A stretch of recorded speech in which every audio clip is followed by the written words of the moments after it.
तक 2 हफ्ते के लिए देश भर में लॉकडाउन को बढ़ा दिया गया है। हालांकि कैटेगराइज सभी जिलों को जोन्स के हिसाब से किया गया है, ग्रीन, रेड और ऑरेंज जोन, और इन्हीं जोन्स के हिसाब से अब सभी जिलों में राहत जो है वो दी जाएगी, छूट दी जाएगी लॉकडाउन में। इस पर हमारे साथ हमारे संवाददाता भी जुड़ गए हैं, दोनों राज्यों की राजधानी से। लखनऊ से मेरे साथ संदीप जुड़ गए हैं, इसके अलावा कुलदीप हमारे साथ देहरादून से जुड़ गए हैं। संदीप, उत्तर प्रदेश के 75 जिलों की अगर बात करें तो ग्रीन, ऑरेंज और यहाँ पर रेड जोन में अलग अलग जिलों को रखा गया है। आपसे ये जानना चाहेंगे कि राहत किस तरह से अलग अलग जोन्स में रहने वाली है, किस तरह से अब आगे बदलाव देखने को मिलेगा जोन्स में जो कैटेगराइज किया गया है सभी जिलों को।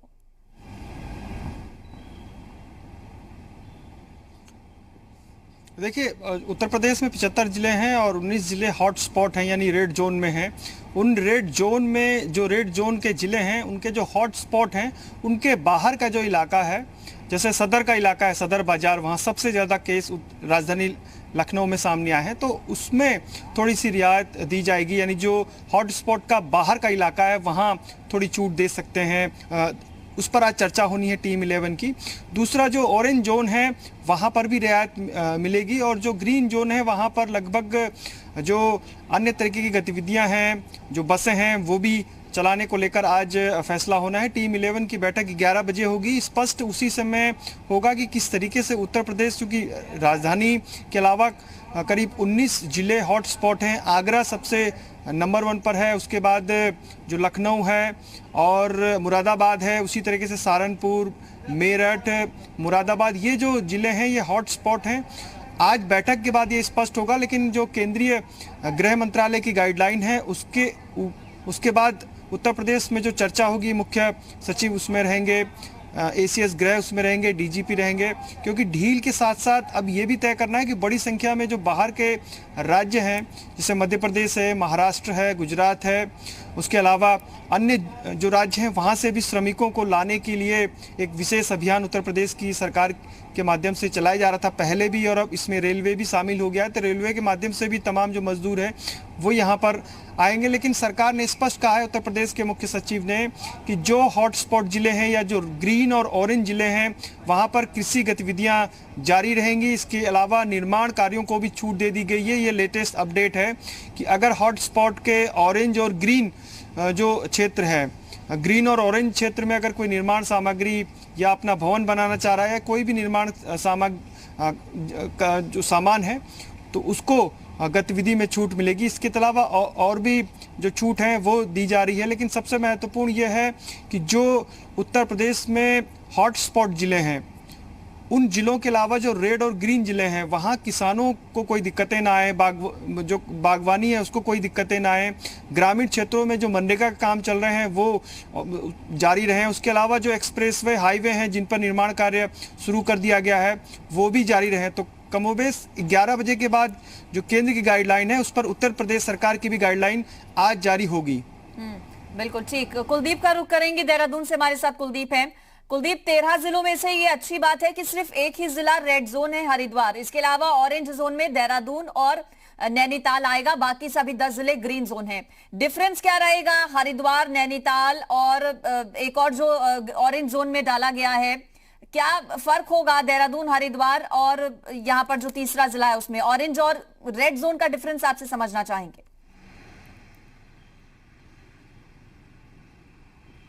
देखिए, बिल्कुल उत्तराखंड में जिस तरीके से जिलों का कैटेगराइजेशन अभी हुआ है, और उसमें देहरादून अब ऑरेंज जोन में आ चुका है जो कि पहले रेड जोन में था। इसी तरीके से नैनीताल भी ऑरेंज जोन में आ चुका है।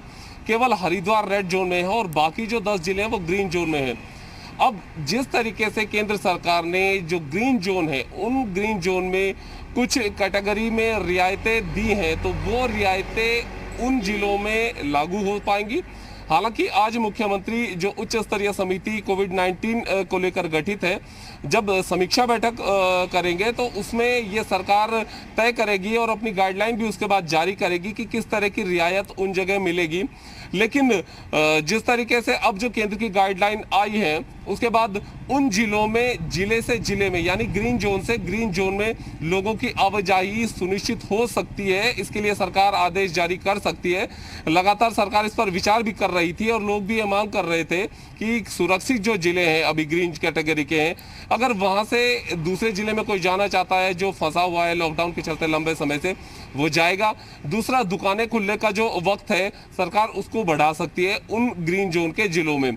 जिस तरीके से केंद्र की गाइडलाइंस है वहां पर रियायत देने की, वो रियायतें सारी वहां पर लागू होंगी।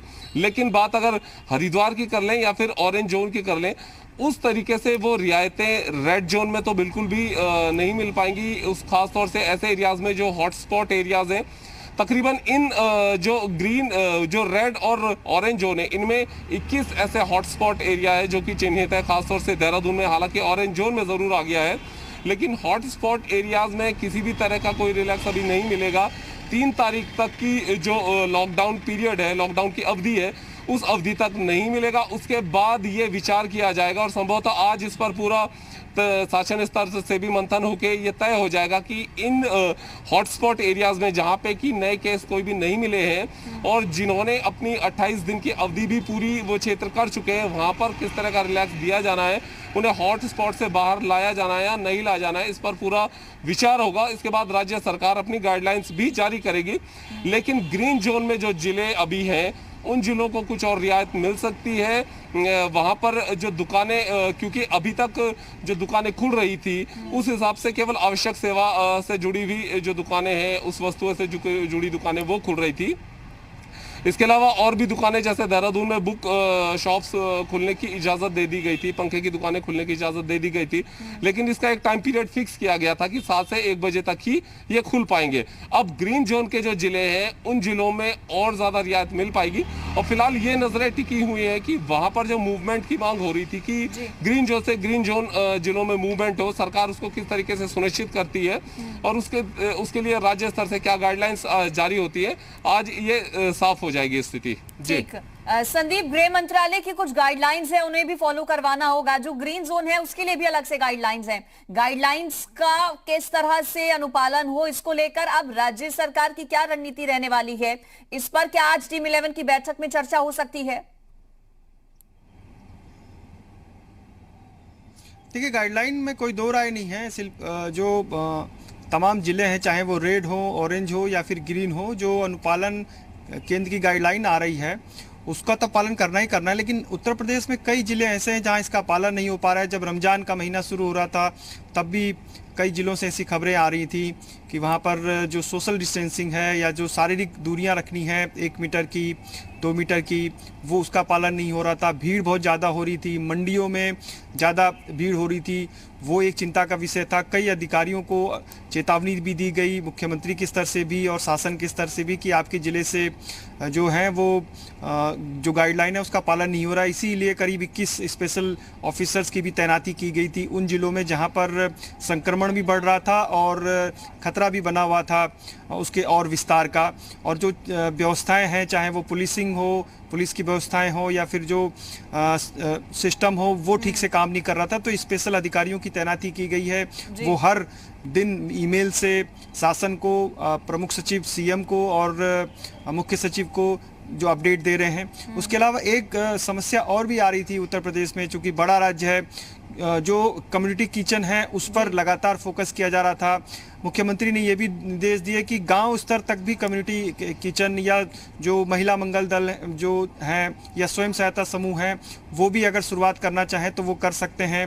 शासन किस दर से जिलाधिकारियों को निर्देश दिए गए कि वो इस व्यवस्था को जो बड़े शहरों में है उसको ग्रामीण स्तरों तक ले जाएं, क्योंकि लंबी लड़ाई है और बड़ी संख्या में मजदूर आ रहे हैं। औद्योगिक क्षेत्र एक बड़ी चुनौती बनी हुई है, किस तरीके से काम कराना है। तो चिंताएं ज़्यादा हैं, काम भी ज़्यादा है, मजदूर बड़ी संख्या में उत्तर प्रदेश आ रहे हैं। अभी भी करीब हर दिन जो है वो महाराष्ट्र, मध्य प्रदेश कर दिया गया है। गृह मंत्रालय की गाइडलाइंस को भी फॉलो करना होगा। जो बाहरी राज्यों में मजदूर रह रहे हैं उनको भी वापस लाना होगा। आप दोनों का बहुत शुक्रिया हमारे साथ जुड़ने के लिए और जानकारी इस पर देने के लिए। तो देश में लॉकडाउन